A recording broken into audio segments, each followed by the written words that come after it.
Hi, my name is Joelle Brandt. I'm Dr. Dabney's associate, and I am here today to talk about some actionable items that you can use to improve your relationship with your spouse, your siblings, your children, your parents, basically any relationship you have. A lot of these actionable items or a lot of these tips will help, all across the board.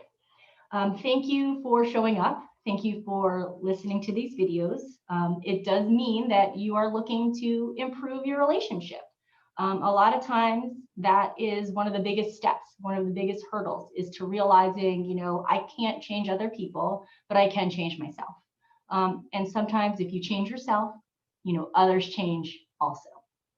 I know that this month you've been talking about dealing with extended family stress during this holiday season and without reverting back to old habits, negative habits, or addictions. I know Dr. Dabney spoke about boundaries. She spoke about fractured traditions and even sensitive topics that you don't want to talk about necessarily, or how to talk about those topics around the dinner table or even just in a family gathering setting. What I'd like to talk about today is actually finding common ground around COVID safety issues. The reason why I picked this one is that I do think, unfortunately, it is something that's very important for us to discuss given the current climate of the world and with COVID. So to me, it's something where nobody is going to be, pretty much a lot of times if you have a big family, or at least, if you have a big family or even just, different people in the family, they all have different ideas. They have different opinions, they have different feelings, and there's nothing wrong with any of that.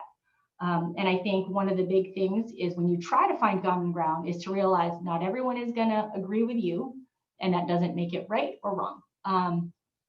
So when it comes to the safety issues and COVID safety issues, if somebody is having and I'll just jump right in it, the three different things that might help. One of the things that might help is to discuss the specific topic with everyone beforehand. For this, I'll use the example of wearing a mask. If somebody comes to you, or if somebody says, okay, I'm having people over my house, I'm talking to everyone individually, this is what I need at my house because for whatever reason they have. So they may say, I want everyone to be wearing masks, since we're getting together and we don't all live together. If that person tells everyone ahead of time, everybody knows the expectations going into it, and they'll be able to make their own decision of whether they want to go or not go. And that's really their choice. At least the person is discussing that topic, putting it out there, and everyone else can make their decisions accordingly. This actually goes into my second point is, finding compromises for all the disagreements. The reason why I say that is, if someone says, okay, well, I want you to wear a mask at my house at all times, and the thought might be like, well, then I don't want to go. But there is a compromise. There isn't I don't want to go. It doesn't have to be the answer. You can absolutely say, let me try to figure out a compromise. Maybe you go to that person and ask them and talk to them and say, I don't really enjoy wearing my mask all the time. What is there? Is there a way that I can still come, but not wear it all the time? And then together you can find a compromise that might work for both of you, so that you get to go and they also feel safe or feel like respected, that you are respecting their wishes.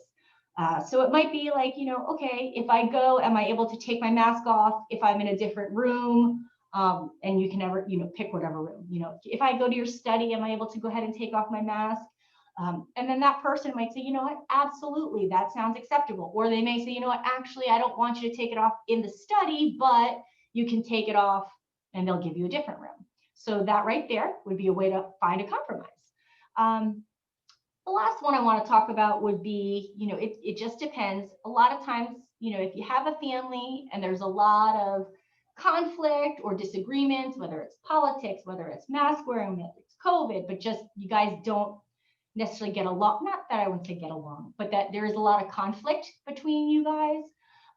One possible way that may help is breaking up that large event into small events.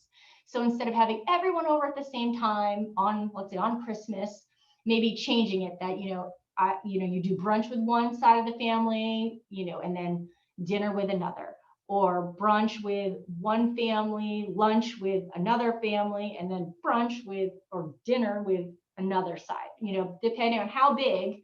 It's just being able to break those down into smaller events so that you're able to spend time with all the people you want to spend time with. But then by breaking it up, there's going to be less conflict and you will probably be happier as well. So thank you for listening. Hopefully you can take some of these tips and they will work and help you figure out how to navigate COVID and the safety issues that we have to deal with. And I hope everyone has a great new year. And I know Dr. Dabney and I both look forward to talking to you in 2021.